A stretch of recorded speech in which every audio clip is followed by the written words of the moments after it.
is, and it's being recorded. Thank you both. I'm so happy that we decided to have this conversation. And then I thought about it. I said, it's actually work that I already do, which is bringing into full episode. And the reason I'm saying full episode is because what we do in human culture oftentimes are we are guided by a soundbite. And folks who are listening to this can see the soundbite all over the internet and just all over the country of who we're talking about today, which is Brendan Depa. Lots of people have come to conclusions and beliefs about Brendan because of this soundbite. And those who are listening, they can just Google it and they can watch the soundbite. But what we're encouraging through this conversation is to get the full episode so that Brendan and no other person will be harmed. And that's how we should move in our society. So I am Rhea Settles. I'm an educator, 30 plus years, but I'm also a civil engagement and human dignity specialist. And I really do a lot of work in schools so that students can access learning and be safe, but also people who work in the schools can do their work safely and successfully. We're just going to have a conversation today, creating a full episode. And we're going to first do a little bit more introductions. And we have Mrs. Depa here, and I'm going to let her just tell who she is and what this means to her. Hi, everyone. I'm Leanne Depa. I'm Brendan Depa's mother. I'm also an occupational therapist. I adopted Brendan when he was 2 years old, noticed right away that he had issues with dealing with his environment. From the beginning, we put strategies in place that would help him in his environment. We figured out early on that he did not match the current educational environment, and we chose to homeschool him up until he was 14. Most of the time, we tried a couple of times with the school because he wanted to try it, but it didn't last for more than a month or so. And let me tell you, Ms. Depa, we'll get into really details of that more on, but just who you are and why you're here, which that we're connecting. I'm here because I'm not only fighting for Brendan, and believe me, I'm fighting for Brendan's life, because right now, placing him in prison is going to be a death sentence for him. I have talked to so many families of people who have loved ones that are in prison, and they're telling me that this is going to be a really bad situation for him. Partly out there for this reason, but also I've had so many families reach out to me who have children with IEPs, and they have children with autism, and they have children who have emotional behavioral disabilities, and they're terrified that this is going to happen to their child next. Yes. So I think we need to bring about more education about what's going on in the schools, and if it doesn't go right, how badly this can go for not only our family, but it might be your family next. Mr. Lopes? Hi, I'm Gene Lopes. I'm a retired 30-year special education teacher. I taught from kindergarten, and then I graduated as a high school teacher. So I've been at different levels. I've mostly worked with kids with learning disabilities and kids with autism. I have a long career in that. My connection here is actually, I live in Palm Coast where this took place, the event took place. Like most people, I saw just that one piece, and I probably came to the same conclusion as many other people did until I then read Leanne's story about Brendan and Brendan's life and their life together. And I realized that I was missing the piece of who Brendan was. I've gotten involved. I contacted Leanne, and we've been in contact. We only know each other for a few months. It's going to be lifelong now. But now I am involved with working tutoring Brendan at where he's in jail right now in Flagler County. So this is really helping. It's going to help a lot of people who are interested in getting the full episode. And this helps so many other young people and families, and really also help school employees who are working with students. So we don't want to ignore that. So here's the offer. So just a little background, and every time we talk about it, we're going to talk about entitlement. And that word is really important. And entitlement means that there is a source that says you can claim a benefit. So in this case, education is an entitlement, and it's compulsory. It's required. And you can find that in the U.S. Constitution. The source for that is the U.S. Constitution, 14th Amendment, Equal Protection Clause, and individual state laws. So when you look at this, it's an entitlement. Everyone should have access to it. and it's required. So it's two elements there. The other piece is special education. That's a particular type of education. And that's for people who have what we call a disability. I call them differently abled, but we know it as a disability. So special education is one, people with disabilities must be able to access learning. Special education, people with disabilities must receive a school experience that serves as an education benefit. There are 13 qualifying disabilities. So Ms. Depa, how many qualifying disabilities did Brendan have for special education? I don't know which ones are qualifying him, but he was diagnosed with autism. He was diagnosed with ADHD. He was diagnosed with a sensory disorder. He was diagnosed with impulsive disorder. Somewhere out there, someone diagnosed him with intermittent explosive disorder. So if I may just, yes. So having read the IEP, his classification is autistic. However, he does have a bunch of comorbid issues going on that would probably allow him to be classified under other health impaired, which just means that there is other health issues that he's dealing with. But it is autism right now.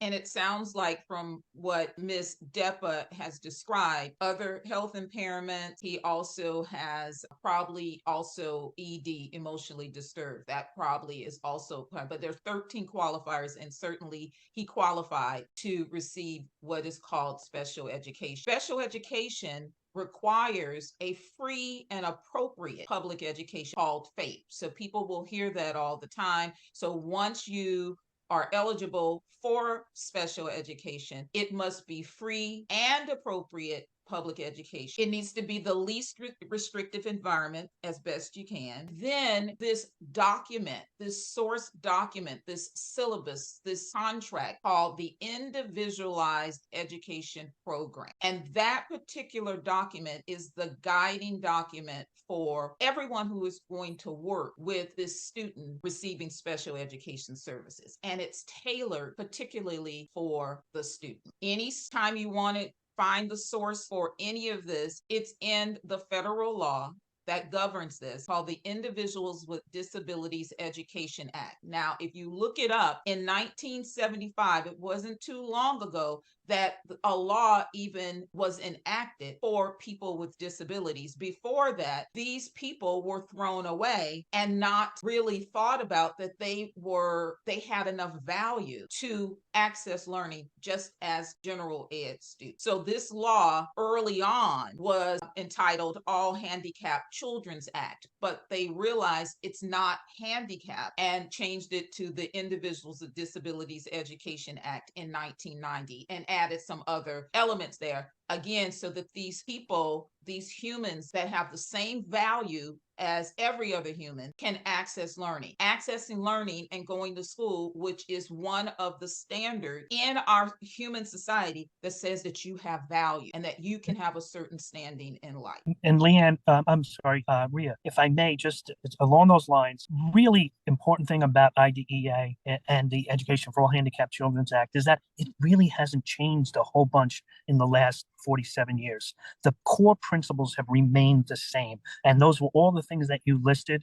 And people are not aware of those type of things. I just wanted to emphasize that people need to understand that this is federal law. It's not state law. It's not district law. Just emphasize that point. Yes. Yes, this tool, the Individualized Education Program, the IEP. So we'll refer to them as students with IEPs. Those students are under this federal law that says there's a development stage. And the people responsible at the development stage is what is called the IEP team. And that team consists of all of the people, including parents, who will help develop this document that's going to be best for students. Now, early on, parents were involved. Later on, they added more that there should be collaboration with the parents because the parents are the first teacher, but the parents are a part of the team. Ms. Depa, IEP team for Brendan. Can you remember who was on that IEP? I have it right here. Okay, if you can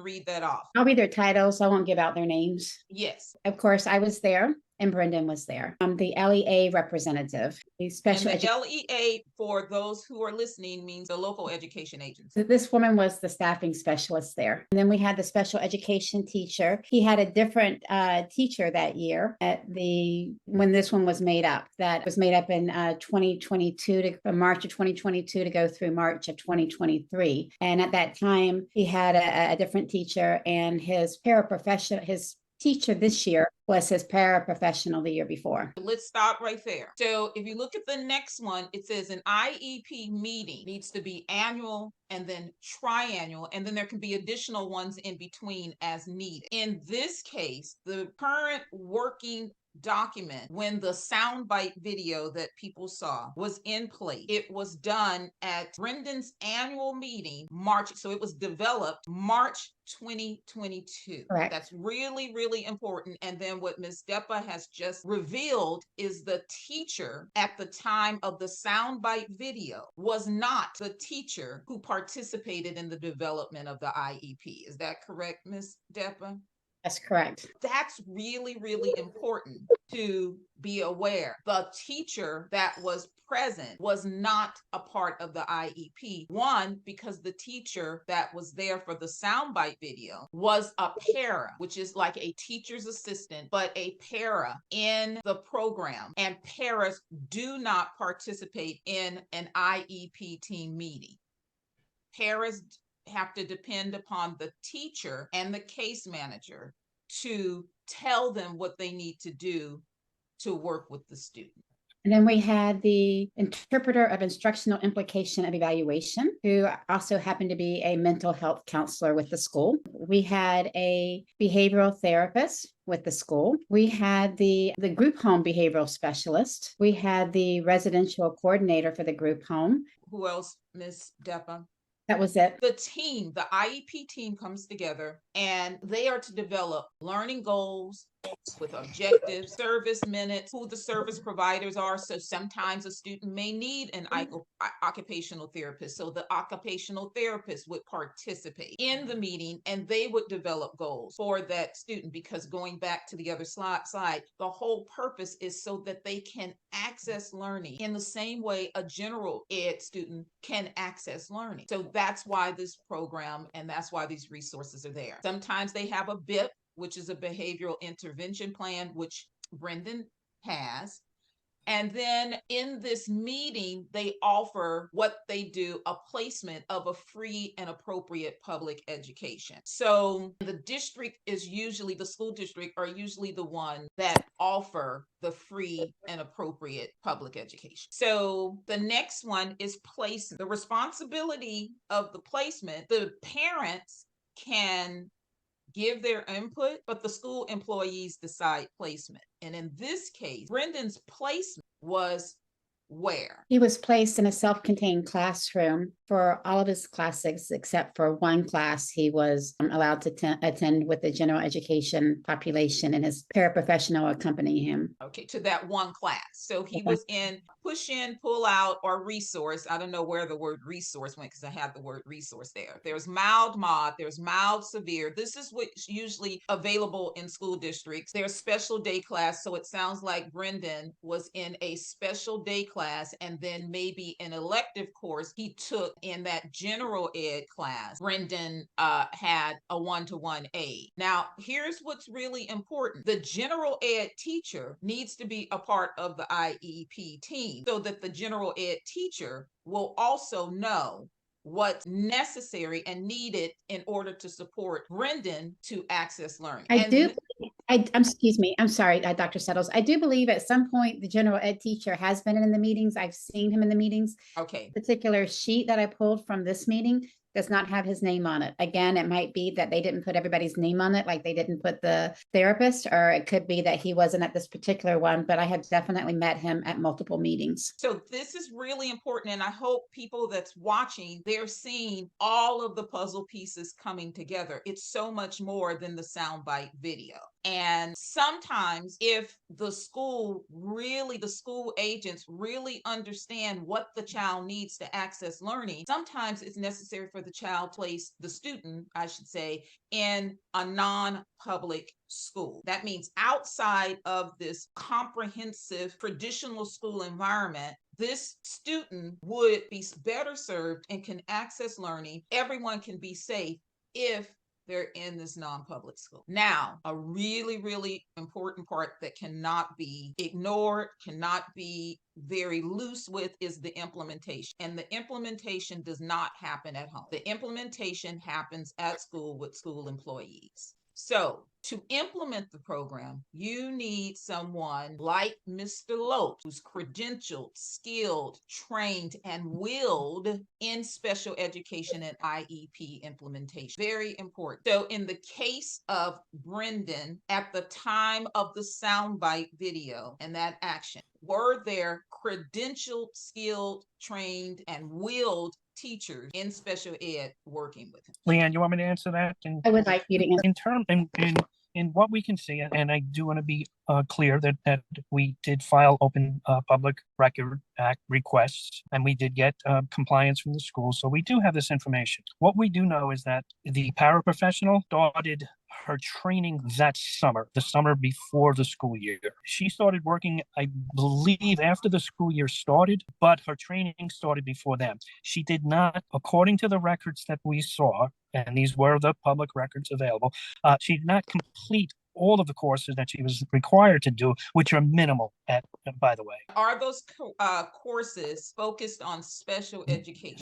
Just a few of them. I'm going to say, as crazy as this sounds, she had a requirement of 37 total hours of in-services or in some type of training. I want to say, and I'm going off the top of my head, I believe only 14 of them were special ed. Some of them were things that wouldn't have been in her purview, IEP writing, for instance. It's good to understand how IEPs work, but she wouldn't be writing IEPs. And the teacher did not get the Florida ESE certification until November of 2022. 4 months before this incident took place. Mr. Lopes, let me just stop there so we can Yep. make sure that folks are understanding. So the para in the room that's in the soundbite video had district-wide training, but it's not clear if she had the particular hours on special education. Correct. And then the teacher that was the para the previous year completed her clear credential in special education in November of 2022. She has a temporary certification in ESE. She has a temporary, and she has, and had she already started taking classes? She had some classes, but in this case, most of the classes that we could see were not completed until after the incident. Okay, until after the soundbite. So she it's did, really and just because Leanne, she did not start teaching until November of the school year. Is that correct? I'm not sure when she started teaching, to be honest. Right. There was someone else teaching there before her, though, right? Before her, yeah, but I don't know if it was that same year. I don't know when she started. All right, but just so you know that her temporary certification was dated November of 2022, which was 4 months before this incident took place. So you had a first-year para and a first-year educator who did not have any other special ed training. Quickly, I'll just so you know, my credentials are: I have a bachelor's in what was called Teacher of the Handicap when I took it, so full 130 credits there. I have a master's in learning disabilities, and then I was required in the state of New Jersey to take 100 hours of professional development every 5 years. So I just want to say, if you compare the two, there's a wide discrepancy between what should have been happening and what did happen. So it's so important what you just said, because having credentialed, skilled, trained, and willed, that means the willed part means you are deciding to implement it into its full, and you respect it, and you're going to implement that IEP. It's very, very important. So in this case, based upon the sources that you have, the para and the classroom teacher were not credentialed, skilled, trained, and willed in special education and That's correct. IEP implementation. The other question that I wanted to ask about the para who's in the video, where was this the para's first assignment as a para and his first assignment in special ed, or was she in another school site as a para in the school district? We do not have the employment records of her outside of this 1 year. Okay. Leanne may know more about that, but there were in the records that we requested, we did not have her complete employment history. The next one is certified, skilled, trained, and willed service providers in special ed. So that's an occupational therapist, physical therapist, all of these behavioralists, that they really need to understand this is special education. These student learners need particular resources, supports, interventions, accommodations, and or modifications in order for them to fully engage and access the learning environment. Teachers and IEP case manager that will train the paras and the teacher's aide. So this one is really important. We know that there's a teacher shortage, there's teacher aides and para shortages across the United States. We know that, but just having in this particular case, in any case, having just a body there is going to be a potential harm and danger to not only the student, but also the employee. So it is very important that paras, although they are not participating in the development of an IEP, that the teacher of record or or case manager should prepare those paras of what they should do in order to meet the needs of the student. Correct. And we do not have any idea about how the transition was made from teacher to teacher and how Brendan's IEP was communicated to the teacher. So we have no idea how much time was spent on it, who was involved in those meetings, and if there was a constant communication between all those members of the IEP team. Yes, thank you. Here's the other piece. IEP case manager informs general ed and other employees about the IEP. So I teach at one of the universities here in California. One of the students was sharing, the general ed student, she was sharing in one of our last classes that she is so appreciative of the special ed case manager at the school where she teaches, because there was a student in her class, the behaviors were concerning, and that IEP, that case manager, approached her before she can even approach him and sat down with him and helped guide her with the strategies and tools to work with this student, and did that for her up front. In other schools out here in California, they do a summary and they make sure everyone in the school knows, no matter who you are, what you need to do to support this student in the school. Just to follow up on that, and I was in two different school districts, one for 10 years, one for 20 years. And in both of those districts, that was the same policy. And before the school year, we would sit down with every teacher and go over every student, their IEP. This included phys ed teachers. This included any teacher that they may have contact with during the school year. So I do want that pretty much should be standard operating procedure. Yes, absolutely. Absolutely. And then the case manager manages all aspects of the IEP. So that means that they're progress monitoring, constantly progress monitoring. If someone new, if a substitute comes in, they go right in, especially if it's a student with many challenges and the IEP is very detailed, then that case manager goes into that substitute and front loads for that substitute. This is what you need to do. This is how I manage it. So it's really the school district employees and all of their responsibility to make sure that this IEP is implemented fully. And then you must follow and respect all aspects of the IEP. You cannot cut corners at all. Every dot on every I, however you say it, every T should be crossed in terms of this IEP to keep everyone safe. And looking at this particular situation, the placement was not appropriate, free and appropriate public education. But in the case of Brendan, the placement was not appropriate and the implementation did not happen. This will go back to my days in New Jersey also, that schools are reluctant to do the non-public schools because they're very expensive. And that should never be a factor in placement. But I don't know what their reasoning was in keeping him there, but I do know that it is a very expensive procedure to send a student out of district, as we would call it in New Jersey. We know it's now expensive because Yeah. Brendan is incarcerated because his placement was not appropriate and the implementation did not happen. Although the source, the Individuals with Disabilities Education Act, says he's entitled to development, placement, and implementation of an IEP. So I want to go here.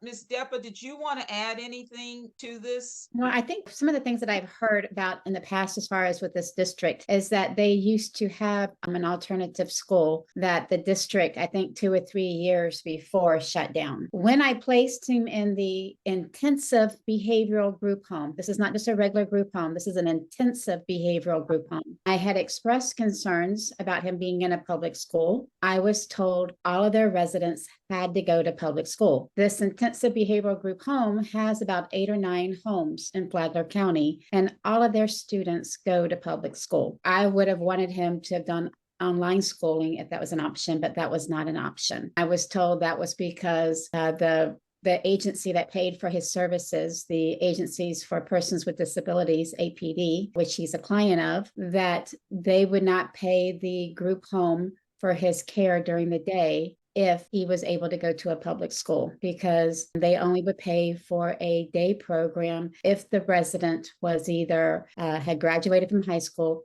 or who was 22 or older. So again, this is placing young teens who are like Brendan in the public school system, and they don't have a choice. There were 2 other children from this group home who also attacked their school staff in the couple of years prior to that. So there's a history of this happening, but we don't have a choice. We are forced to put our children in public education. And then when things don't go the way that the IEP says it's going to go, our children are paying the cost. And again, those people who watch this, the source for this, the federal law, Individuals with Disabilities Education Act. So I'm a person who really believes, well, I know that knowing, not believing, but knowing is a better way for all of us to share space, share resources, and engage with each other without causing harm or being harmed. But you have to be in the knowing, not the believing. And so if you want to research this yourself, you can look up the Individuals with Disabilities Education Act, which is the source for all what we're offering today. And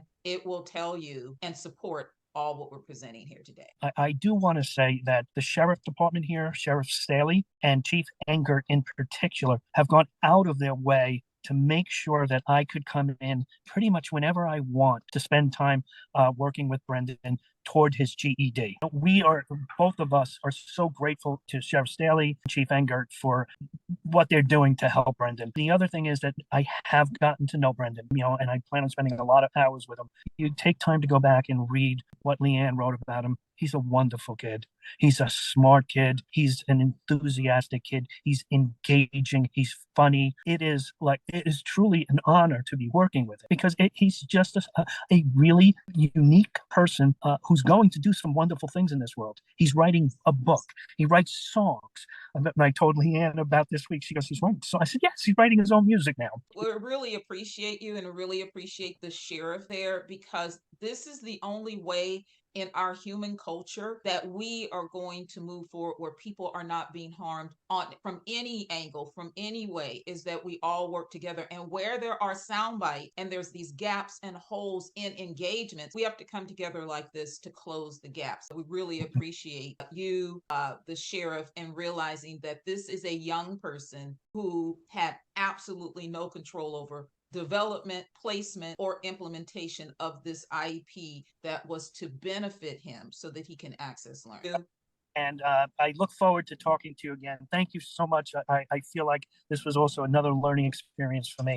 And Leanne, I will talk to you again. Dr. Saddles, I'm a junkie for this stuff. So this stuff is, and Leanne will tell you how I drove her crazy with all of this. So thank you so much. And I look forward to talking to you soon. Okay, Thanks. Thank you. Hey, give Brendan my love, please. I will, certainly will, of course. Thank All right, you. bye. So if we look at his IEP, the notes, this is an excerpt from the notes, and it specifically says, one, mom which is Mrs. Depa, she says, I'm concerned about his medications. I'm thinking that at the next meeting, his psychiatrist needs to be a part of the IEP team. But then Echo, who is Echo? It's East Coast Habilitation Options. It's the group home.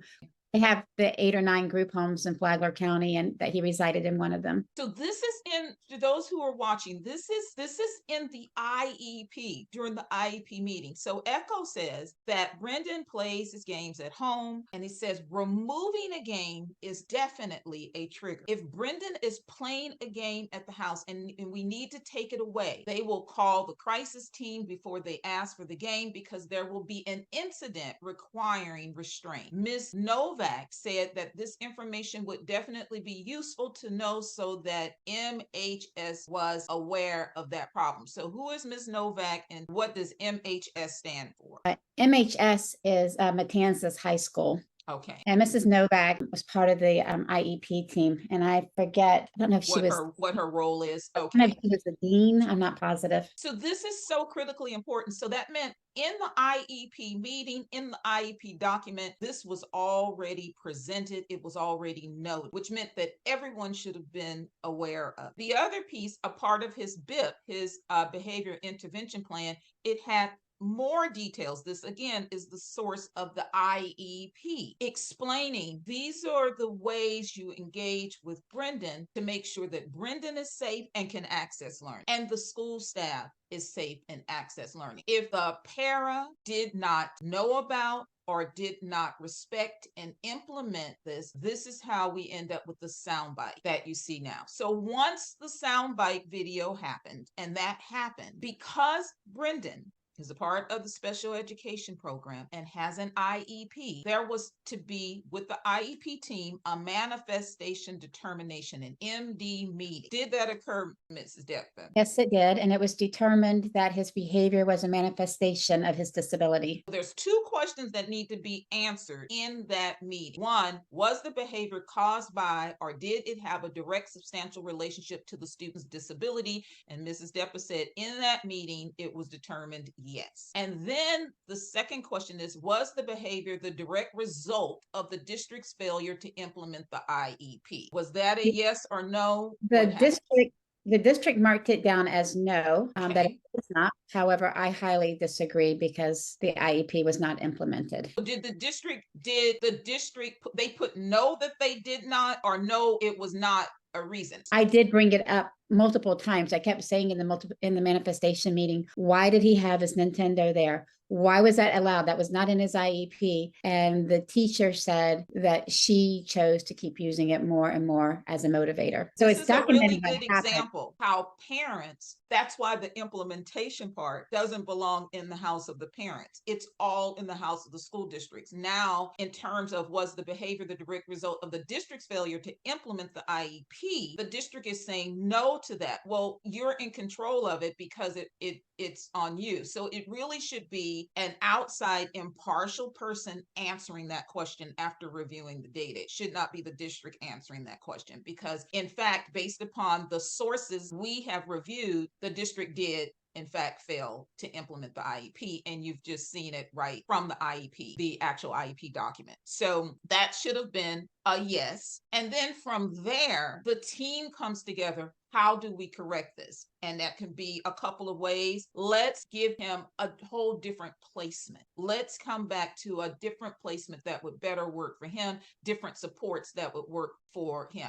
That is how the Individuals with Disabilities Education Act idea is designed to work, again, so student learners with disabilities can access learning and they can benefit from the experience. They did offer a different placement after the event. They offered for him to have training online with a teacher online for 3 or 4 hours a week. That was not acceptable to the group home. That was not acceptable, and that was the only option they gave. Again, that puts the student in a particular situation. So when you see this soundbite, you're seeing a school employee not following the IEP. The guidelines were right there of how you work with and educate Brendan. and it was not followed. Brendan responded just as had been communicated he would respond. Anything else, Mrs. Depa, before we close out? I just think that it's important for people to realize that if you have a child with an IEP, you can't count on that IEP as being followed. And if that IEP is not being followed, your child can be significantly harmed. And it's up to each district and each county decide how things are going to be handled. There's another case in Osceola, Florida, that occurred a month before Brendan's case, where there was a child that was in an ESC classroom. That teacher did not have a para for the whole year and was supposed to have a para. And that child was a 19-year-old special ed student who did a similar type of an attack on his teacher that's been videotaped, and it's out there. In this case, this child's name was not put out there. The teacher got out and spoke up about how the district was wrong and that the district did not have the resources that they needed. This child, because of how the school and the district and everybody came together, this child was charged with a misdemeanor, a simple assault, and the school district is working together to better their school district. They had this teacher as a part of their team now who's trying to make it better. And you can see that in different counties, different school districts, is handled however that county and school district wants to handle it. You better hope that if this happens to your child, you're living in the right district. Thank you for that. So if you found this offering helpful to your knowledge about Brendan Depa and his education and just special education in general, and it added value to you, please feel free to reach out to today's contributor, myself, Mrs. Depa, Mr. Lopez, any of us. You can reach out and we can hope to make this a movement to move forward so that this doesn't happen to another young person, it doesn't happen to another employee, and that we can really help students with disabilities receive the education for what they are entitled, and that they can access learning and the whole experience serves as a benefit. Can I say one more thing, please? Sure. So I know a lot of people, their concern is how to keep society safe. So now that this has happened, they're concerned about Brendan being released back out into the community. No one is asking for that. What we're asking for is fair and humane rehabilitative treatment, not to put him in prison to where he's going to be treated less than humanely, and to where if he survives, you're not going to want to be around him because he's going to be mistreated all these years. What we're asking for is a residential placement or another intensive behavioral group home that will take him and not require that he be in the public school. That I have talked to other intensive behavioral group homes who say that they're capable of doing online education. In an intensive behavioral group home, there's 24 hours a day supervision. The problem did not lie with when he was in the group home. It was when he went to a public school that did not have the resources or the training. Thank you. That's a great note. Thank you so much. You're welcome.